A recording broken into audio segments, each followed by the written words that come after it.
न्याय नहीं दिला पाए दिल्ली पुलिस में, एफआईआर तक नहीं दर्ज कर पाए। आखिर में 6 महीने के बाद सुप्रीम कोर्ट ने कहा कि इस आरोपी पे एफआईआर दर्ज हो, और दिल्ली हाई कोर्ट ने उस पर चार्जेस फ्रेम कर दिए। कि चार्जेस फ्रेम करके कहा दिल्ली सेशन कोर्ट ने कि इसने 5 बेटियों के साथ गलत काम किया था, पक्का सबूत है। दिल्ली कोर्ट ने कहा मगर उन बेटियों का क्या कसूर था? आपकी बहन बेटी, ये तो देश है, अपने दुश्मन की बहन बेटी की इज्जत को भी अपना इज्जत मानने वाली संस्कृति वाला है देश है, लेकिन इन बेटियों का क्या कसूर था? कितना अहंकार और कितना अन्याय।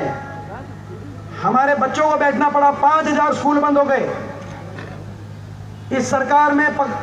स्कूलों में शिक्षकों की भर्ती 10 साल तक हुई नहीं, और सरकारी स्कूलों को बंद करके 5000 स्कूल मर्ज और बंद करने का काम हुआ। जिन स्कूलों में गरीब का बच्चा जाता है, एससी समाज, बैकवर्ड समाज, छत्तीस बिरादरी का, गांव का, किसान का बच्चा जिन स्कूलों में पढ़ता है, 5000 स्कूल बंद कर दिए। और छोटे छोटे बच्चों को पहली से 5वीं क्लास तक बच्चों को 500 स्कूलों के आगे धरने चले।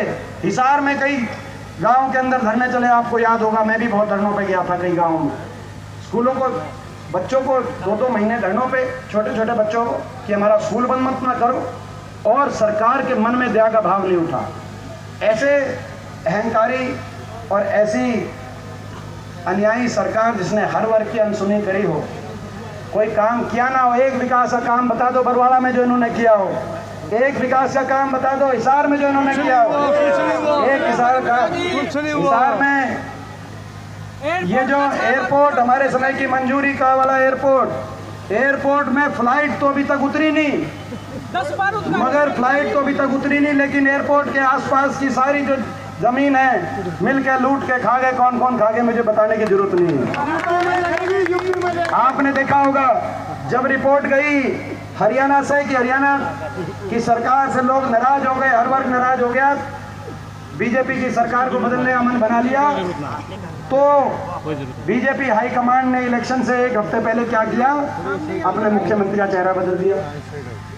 10 साल एक सेनापति को आपने कमांड दे रखी थी, लेकिन जैसे युद्ध की घड़ी आई और युद्ध का बिगुल बजा, युद्ध के दिन का सूरज निकला, वो सेनापति घोड़े पे सवार होकर आगे जब निकला तो बोला युद्ध आ गया, बोला इस सेनापति को, इसको उतारो, दूसरे घोड़े पे बिठाओ। यही बात बनी। अपने मुख्यमंत्री का चेहरा बदल दिया, अपने उप मुख्यमंत्री को बदल दिया, हटा दिया अपने उप मुख्यमंत्री को। लूट की छूट का समझौते पे बनी हुई थी ये सरकार, बीजेपी और जेजेपी की मिलकर लूट गए। आपने देखा होगा जिस दिन दुष्यंत चौटाला को हटाया, अगले दिन दुष्यंत चौटाला का बयान आया कि बीजेपी के घोटालों के राज बताएंगे।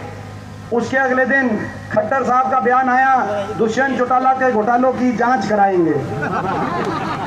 और फिर उसके बाद दोनों में से किसी का बयान नहीं आया। आप समझ गए मेरी बात? दोनों में से फिर हिम्मत नहीं हुई।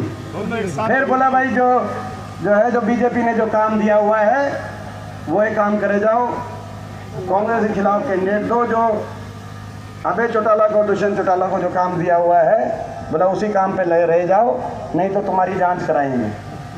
ठीक बात है ना? तो ये अगले इन्होंने अपने मुख्यमंत्री का चेहरा बदला, अपने उप मुख्यमंत्री को बदला, पिछले 3 महीने में अपने प्रदेश अध्यक्ष को बदला, इन्होंने सारी कैबिनेट बदली, चुनाव की तारीख बदली। पहले तो तारीख नज़दीक ले आए, फिर दोबारा बदल के आगे ले गए, चुनाव की तारीख बदली, कैंडिडेट बदले, कैंडिडेटों के हल्के बदल दिए, लेकिन लोगों का मन कैसे बदलेंगे? जनता हरियाणा की सरकार ही बदलने का काम करेगी। ये कितना क्या बदलेंगे? क्योंकि 10 साल इतना नुकसान कर दिया, हरियाणा प्रदेश के नौजवान को आपने खराब कर दिया। 10 साल में इतना हरियाणा भेदभाव आपने, एक कोई परियोजना हरियाणा में कोई थरना विश्वविद्यालय, मेट्रो आगे लेके आए हो, औद्योगिक की स्थापना कराई हो 10 साल, कोई एक आगे बढ़ाने का काम किया, किसी मान सम्मान किया। साहब भीमराव के संविधान तक पहुंच गए, और लोकसभा में क्या कि संविधान को